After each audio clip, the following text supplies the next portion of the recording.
বন্ধুরা, আজকে আমার রেসিপি ফিশ অমলেট। এটা নতুন রেসিপি। প্রথমে আগে মাছের পুরটা তৈরি করে নিয়েছি।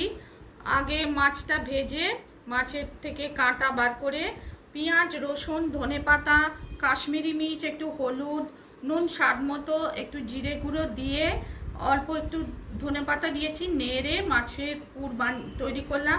তারপরে একটা বাটিতে ডিম, হলুদ, একটু নুন, একটু পেঁয়াজ দিয়ে ডিমের অমলেটটা তৈরি করে, চাটুতে তেল দিয়ে ডিমের অমলেট তৈরি করে পুর ভরে অমলেটটা খানিকটা পাটিসাপটার মতো পুর ভরে অমলেট তৈরি করলাম।